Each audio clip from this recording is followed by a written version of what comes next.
I'm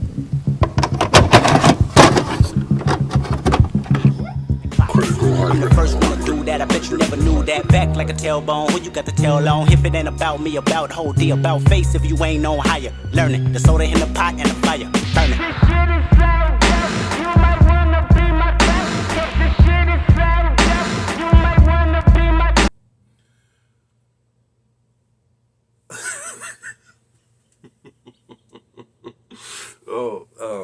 There are times where I stumble on my reviews. It doesn't really happen in the beginning of my recording. Wow, this is the first time for everything. Red Hawk. We're going to talk about Red Hawk today. Another manga film. Red Hawk, The Weapon of Death. It's a 1995 OVA that has been made by Manga Entertainment. A freedom fighter known as Red Hawk discovers that his brother is involved in an enemy gang and has turned him into a deadly killing machine. Trying to claim peace and justice by saving and helping others, Red Hawk must stop his brother by also seeking vengeance. Normally, when I take a breather from animes, it's mostly from the new genre anime, like this generation animes, like the graphics, all the cliche storyline, all the rip-off action detail that is done with creative perfection. I wanted to take a break from that because I can easily see past all that hypnosis. And if you look at my channel, there are modern anime reviews that I've done, but there's not really many that I have given the most highest legendary rating to, an A+. Only a select few. But if you look at my old school anime reviews, there's a lot of them. There's a lot of them that has been done with perfection that I had to give a lot of good praise to. And by me getting into that break method, I wanted to check out Red Hawk. I wanted to see what all the fuss was about. There was a lot of complaints. There was a lot of controversy about this anime. And on top of that, there was some people that saw this anime as a hidden gem masterpiece. So by me being a critic, finally checking it out, let's say that I'm glad that I've stumbled across it, and I'm glad that I've watched it. The anime picks up pretty quickly, but in a way where we get synced in as a narrator is literally explaining how all these villagers is getting killed off and being brutally murdered by this gang. And Red Hawk is literally just sitting there just witnessing the death, and he just runs away saying, "It wasn't meant to be!"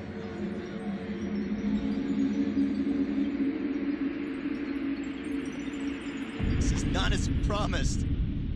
This was not meant to be! But this is actually where the film starts off in a pacing manner for us to know where these characters is going to be laid off later in the future. Because Red Hawk and his brother, they're both intertwined with each other in a different aspect of their own connection. His brother is into a gang that has a lot of dark sorcery magic, and Red Hawk wants to seek peace, which is the opposite, like a yin and yang type of way.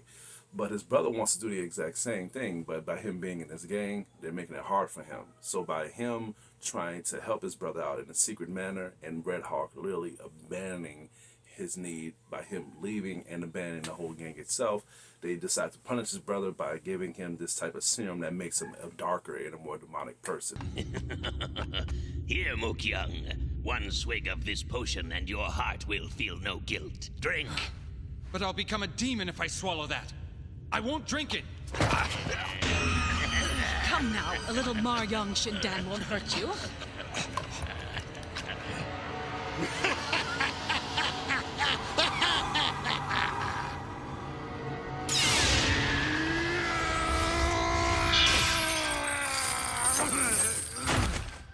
Further into the anime, the film takes place 3 years later, and it actually makes sense in a more distinctive way.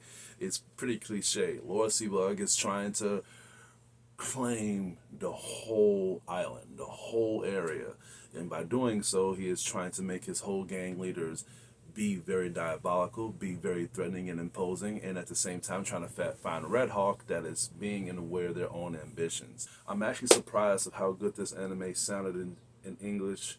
I was going to switch it in Japanese. I normally switch it up in Japanese if I'm not really feeling the anime dub cycle. I give an anime 5 minutes. I give it 5 minutes of runtime in English, and if it's not suiting me well, then I switch to Japanese. But honestly, Red Hawk in English is just as good in Japanese as it is in English. And the reason why I'm saying that is because Steve Blum is the voice of Red Hawk. You can't go wrong with Steve Blum. You really can't. And it's really crazy because Faye Valentine, the voice actress who plays Faye Valentine, also plays another character that helps Red Hawk in his missions on this anime. Is it a coincidence? Not really. But that just shows you how good the voice acting is on here in English. You don't want to mess this up, especially if you are a fan of Cowboy Bebop. You're going to get a lot of feels of their connection on here. Pulling that to the side, we are introduced with the action, the main thing of what the power of manga entertainment is known for. The action, blood and gore, the sexual references, the context, the language. They have that all here except for the sexual context. It has to be something that they're going to be lacking at the end of the day. But let's say here that the action was surprisingly done with perfection. Now, unlike these new genre animes, it feels like I'm bashing on new animes a lot now. But I just need to show the differences of what masterpieces is and just what good animes are now. And when it comes to the action on new animes are fast, very over the top, show pixelized screens so quick to the point where you can't even make sense of what's going on. But what I like about Red Hawk and what I like about old animes in general is that everything is handpicked when it comes to slow pacing action. Even if it's supposed to be fast, they use very, very good art textures to the point where it's hand drawn, so you can actually see every single hit. You can see every single technique done with perfection, especially when it comes to them using the great artistic styles of martial arts on this anime. When they would show fight scenes, they would show a lot of techniques. They would show a lot of sorcery, a lot of kung fu, a lot of martial arts, a lot of death, a lot of swordplay, a lot of everything. Now that's entertainment. Are you ready to take your turn now? Or do you want to pay your bill and leave while you're still able to? Which? Also you who'll leave.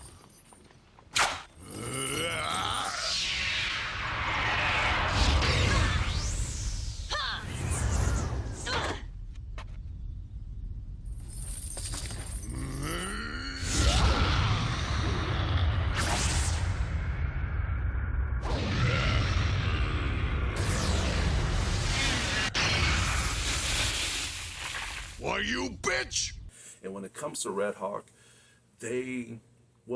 manga in general, they knew that this was going to be pointed out when it comes to critiquing it. And it does not need to be ignored. It cannot be ignored. This is one of the best animes from manga that is good when it comes to the pacing action. When it comes to this hour and 25-minute anime, you don't really have that much time to flesh out every single detail of the anime or what it stood for.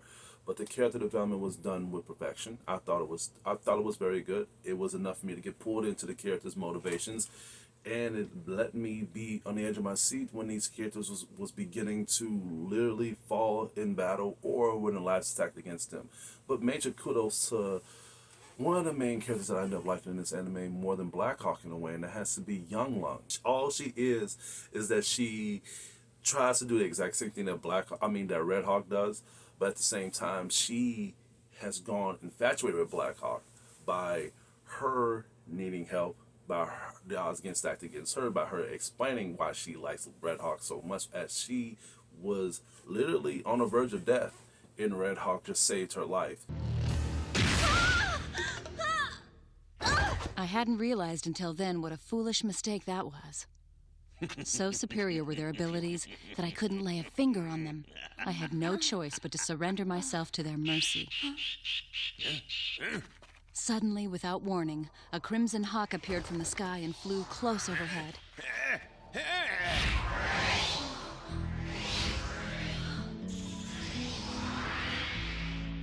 It was then that I first saw him. He was dressed in black, and long dark hair framed his face.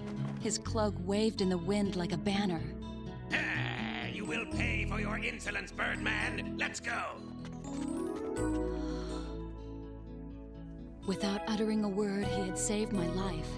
He held me in his piercing gaze for a few moments, and then he vanished.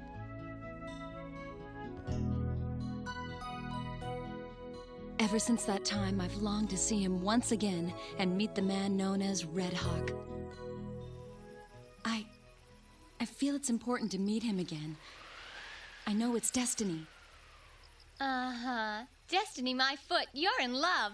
I am not. And by her trying to help other people out and trying to find answers to Red Hawk, she is trying to fulfill his destiny as well. And I thought her pacing was well done, well put, and well executed, because as we get introduced to her character, other characters begin to show up as well. And the pacing of it was done with perfection. John Chung, that plays as Red Hawk, well, that is Red Hawk, he done well too. When it comes to hiding your identity, when it comes to creativity like that, it's hard for us to be mind blown. That's the reason why I like Young Lung so much, because she balances out that creativity. But Red Hawk and the guy who plays behind it was okay. It was good. It was believable, and I'm gonna have to leave it at that. And the reason I'm saying that is because John Chung, he is like the opposite of Red Hawk. He tries to break the fourth wall. He tries to be goofy. He tries to be funny. Who's in the portrait? Hey, look, there's another one. Oh, and one there.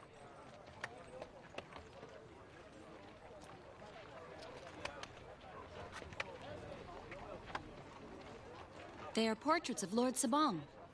He rules over the entire district, including Saman. And judging from the obvious admiration the people show, he must be a very noble and virtuous man. What about me? I'm as virtuous as the next guy. But you don't see my face hanging up all over the town square. What do you say, folks? I'm a great guy when you get to know me. Huh? Hey, wait! And Steve Blum does a great job executing those roles to be serious and to be funny at the same time. So anybody can be like, okay, this is not Red Hawk. There were some times where Young Lung would suspect his behavior, especially when Red Hawk would be in battle and he would get scarred up, and then he would just take off his clothes and just put on his regular outfit and just act like nothing happened, like a Clark Kent. And then Young Lung would notice there was a scratch on his arm, the same scratch that Red Hawk had. And she would be like, wait a minute, is he Red Hawk? And then he would just throw her off by doing some dumb stunts. After all, I'm driving here. You like them?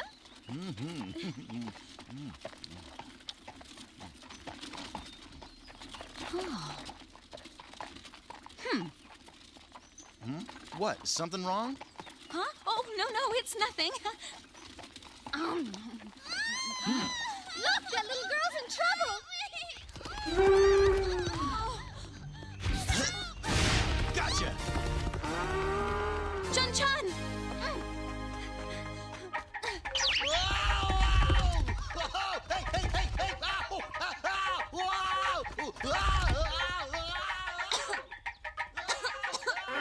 Don't just stand there and watch. Do something, Young Young! Here, catch! Wow. Hey, this animal's gonna kill me! Somebody help! Go find its owner! Do anything! I don't want to die! Nice, bossy!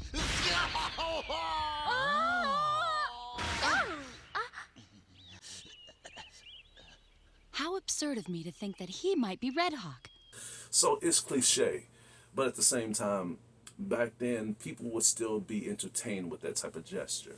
So I can't really mind that at all. I thought that was very well executed, especially when it comes to the humor aspect of the anime. He done well when it came to me being entertained in a funny aspect, especially when I was trying to take a break of me being mind blown of all the seriousness that was thrown at me. But when he turns into Red Hawk, this is when I have to be buckled in, because Red Hawk is the complete opposite. He is threatening, he is imposing, he is filled with so much integration when it comes to him demanding respect and at the same time claiming power of him overcoming enemies. Even his voice is intimidating by them adding an echo chamber tone to his voice to make it sound like he is a god.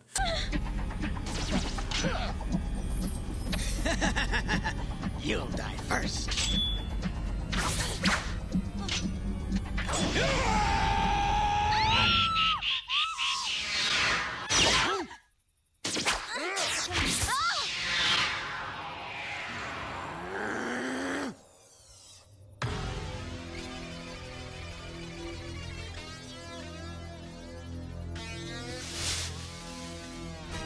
It's Red Hawk!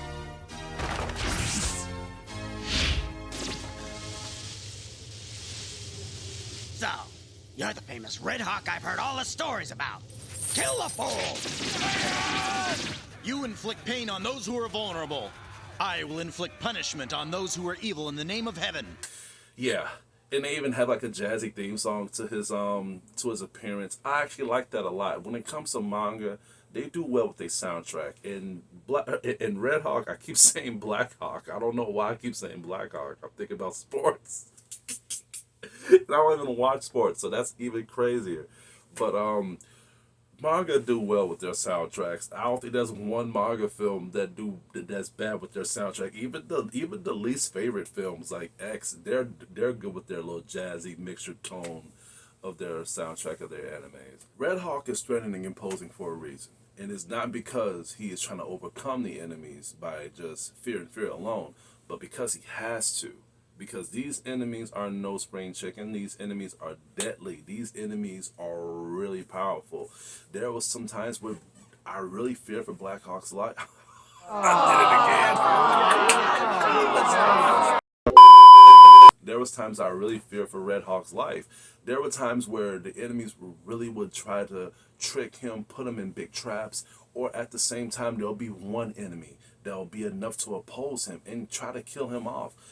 These enemies have weapons. These enemies have black magic sorcery. These enemies have possession. These enemies use ki blasts. These enemies, you name it, they have it here. In Red Hawk, literally, you were going to fear for his life. But what I like about this anime is that they want to show you what Red Hawk can be capable of by having these odds stacked against him. And then when he overcomes it, he be stronger each and every single time. So I feel like for a hero to get stronger, he has to overcome his demons. And they've done that well here with Red Hawk. Especially this guy. This Joker / Frieza lookalike. Every time I saw him, I immediately felt frightened. There's a reason why they made him look like that. And you're not going to like him. He does Red Hawk dirty. As for the ending for Red Hawk, I'm going to have to say that it was great. It was fantastic. The stakes was high. I was on the edge of my seat. I really fear for Red Hawk's life. And the main enemy, the main enemy had so much tricks up his sleeve. He was persuading other enemies to attack Red Hawk, and then Red Hawk overcame those enemies, and that's when the main enemy showed up, took his shirt off, and ended up giving Red Hawk a lot of hell. Yeah, the ending was great.